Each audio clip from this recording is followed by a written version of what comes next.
ఇది ఒక్కరి నిర్ణయం కాదు.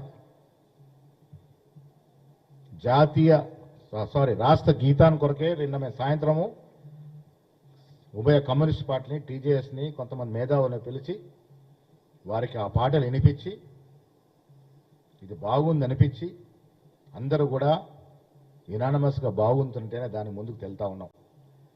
చీనం విషయంలో కూడా ఇంకా సంప్రదింపులు జరుగుతూ ఉన్నాయి. తప్పకుండా ప్రజలు కోరుకున్న విధంగానే, ప్రజల ఆకాంక్షలకు అనుగుణంగానే అమరులు ఏదైతే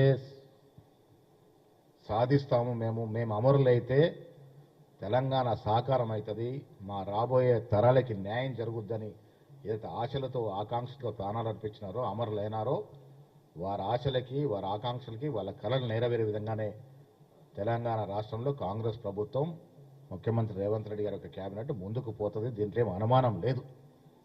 మీరు ప్రజల్ని ఎంత మభ్యపెట్టాలని చూసినా, మీరు ఎన్ని రాజకీయ జిమ్మిక్కులు చేసినా ప్రజలు మిమ్మల్ని నమ్మే పరిస్థితి లేరు. ఇక్కడ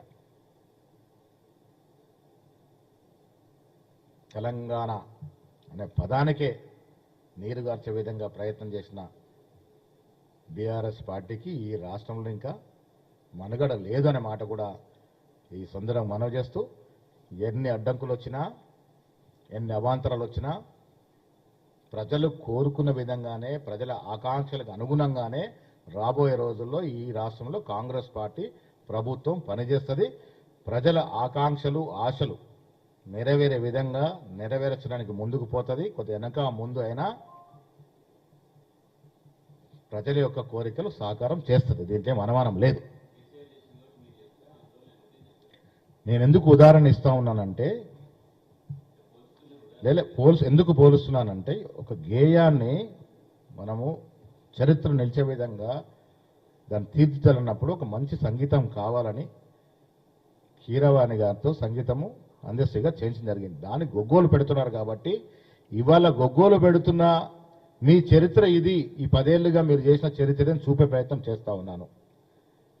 కానీ మా ప్రభుత్వం మాత్రం డెఫినెట్గా అచ్చు తెలంగాణ వాదిగానే ముందుకు పోతుంది.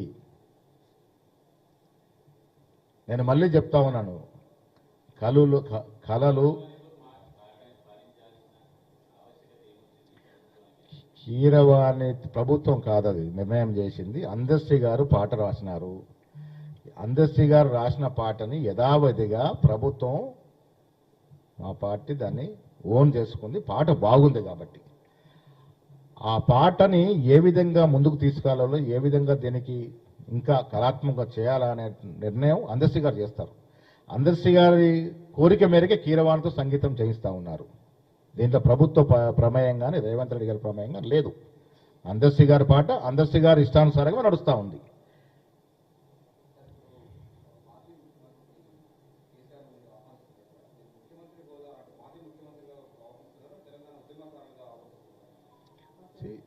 ఒకటి, రాజకీయాల్ని పక్కన పెడితే కేసీఆర్ పాత్ర కూడా తెలంగాణ నిర్మాణంలో ఉంది. దాంట్లో ఏం అనుమానం లేదు. ఉద్యమంలో ముఖ్యమంత్రి అయిన తర్వాత ఈ 10 ఏళ్ల కాలంలో ఆయనకున్న ఆ గొప్పతనం అంతా కూడా మనకు తెలుసు, ఎట్లా మసకబారిందో. అయినప్పటికీ కూడా ముఖ్యమంత్రి హోదా కావచ్చు, ఉద్యమకారుడు హోదా కావచ్చు, తెలంగాణలో ఆయనకంటూ ఒక స్థానం ఉంది కాబట్టి ప్రభుత్వం ఆయన ఆహ్వానిస్తూ ఉంది.